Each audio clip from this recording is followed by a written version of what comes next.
going to try a bit of an experiment in that I have printed out on overhead projector film.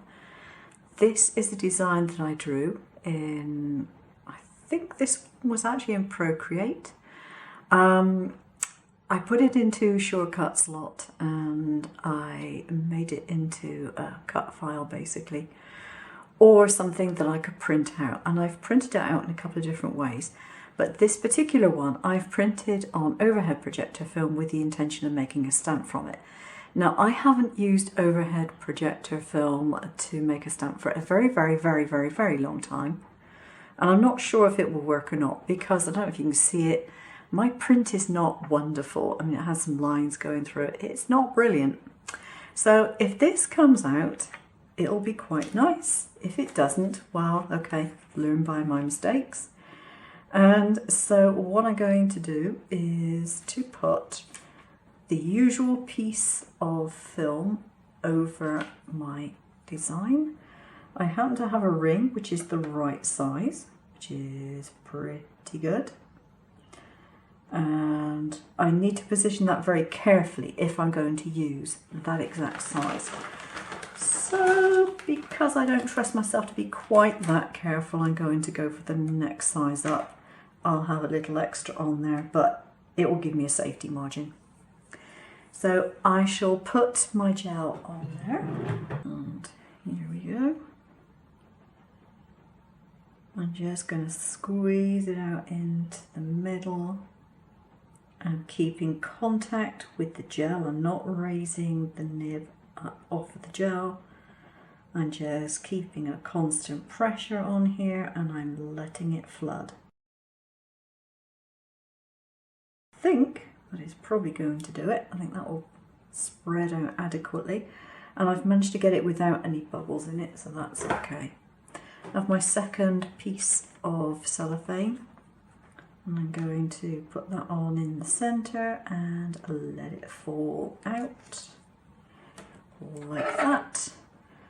And then I'm going to put my plate on the top. Now this side of it, there shouldn't be any difference in the curing time at all, and my normal curing time is 40 seconds. That's what I'm going to go with. If it comes unstuck, it's going to come unstuck on the cure on the design side. So into my lamp, get my timer. It's already set up for 40 seconds and start it off. The reason I decided to do this particular experiment is simply because I was printing off the designs, and I printed it first of all on OHP on my inkjet, but my inkjet doesn't like printing on OHP at all, and it doesn't dry, so I threw that away. Hang on a second, we're almost finished. 2, 1. There we go. Now, if I was doing this on tracing paper, it would be 1 minute 30 on the other side. Oh, decisions. I think I'm going to give this 1 minute, because I think if I give it 1 minute 30, it's going to over cure. I may be completely mistaken. We'll see. So I'm going to go for the 1 minute and see what we get. And the other way I tried doing the designs that I've done is with a pen in my silver bullet, and doing that on overhead projector film I use a glaze pen, a Sakura glaze pen, and that's actually come out quite nicely. But if I had made it deliberately for using the pen, I would have made the file slightly differently. I'd have put it in SVG and not traced it as a PNG, for reasons that will become obvious when I show you the pen version. 3, 2, 1. Oh, the time of truth. Okay, I am going to turn it over and see if I can lift the top off and just feel. Actually, I think that probably is set. I can actually see the design in there. Oh, I think it might have worked. It has. Oh, yay, brilliant. That looks like a perfectly cured stamp. I'm glad I didn't go for the 1 minute 30. I washed this out with soapy water and a nail brush, and all I've done is I've wiped off most of the moisture from it with this fake chamois. So now I can peel this off of the back. I could reuse this if I actually want to. There's no reason why I can't. And here is my perfectly formed stamp. So all we need to do now is trim off the excess gel. And in this particular case, I want to make sure I take off that piece. This was where there was no black ink and it wasn't covered by the frame. So I will definitely take that off because otherwise that will cause problems. And the rest of it I'm just going to trim down close to the edge, and then my stamp will be ready to use. So there it is, that's the finished stamp. And I'll just take my Memento Black. This is the one I usually like to test my stamps with because it's the only large ink pad that I have, and it will pick out any faults that are in my design. Now I have a hard surface under here, I've got a glass worktop saver under here, so there's no give in that really. And there we are, perfect stamp, exactly what I wanted. So that's interesting. As I said, I haven't tried doing a OHP film thing for a very long time, and it's worked really, really well. The setting that I use, so I have an old Samsung laser printer, and it has to be done on the laser because I couldn't print it on my inkjet. It was on transparency setting, and I think it was on best normal, something like that. If you overdo the ink quality, sometimes it can make it worse for yourself. I find that if I'm printing on tracing paper, for example, and I put too much ink on it, I don't end up with a good print. And so a normal quality on tracing paper is perfectly fine. But that's worked out really nicely. So I'll show you the rest of the designs. Now this is the sheet.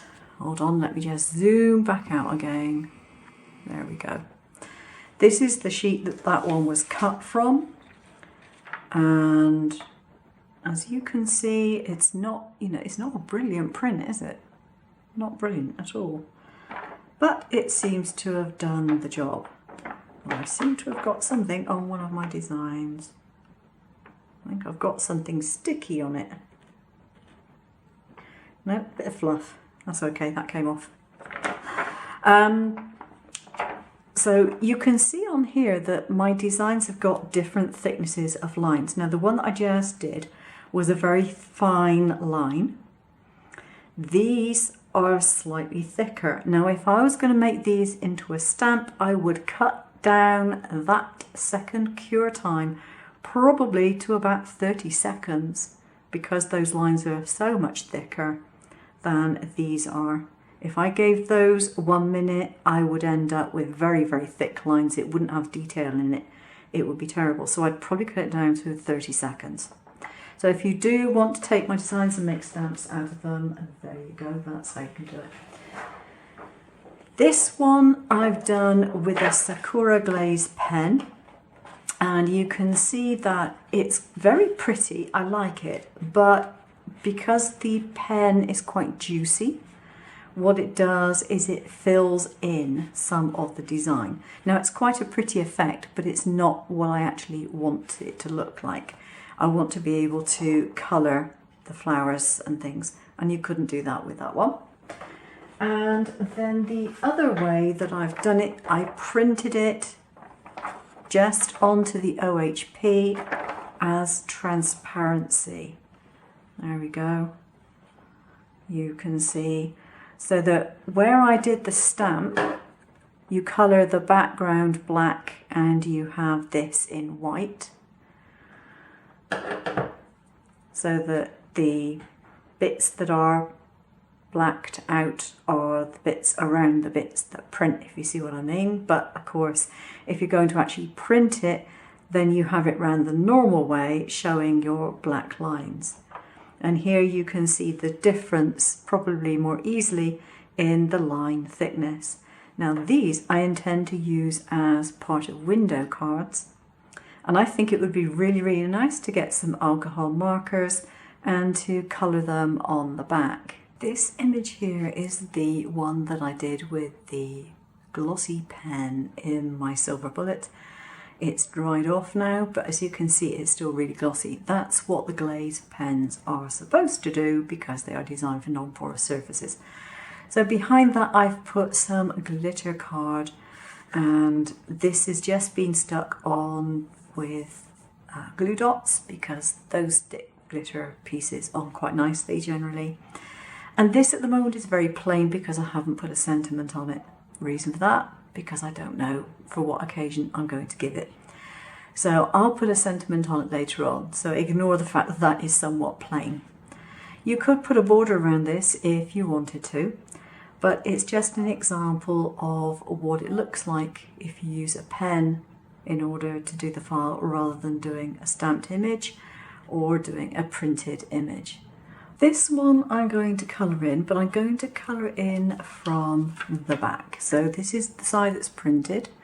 I'm going to turn it over and colour it from the back because that is, oh, squeak, squeak. That's actually the easiest way of colouring it in and making sure that you don't end up with black print ink on your markers.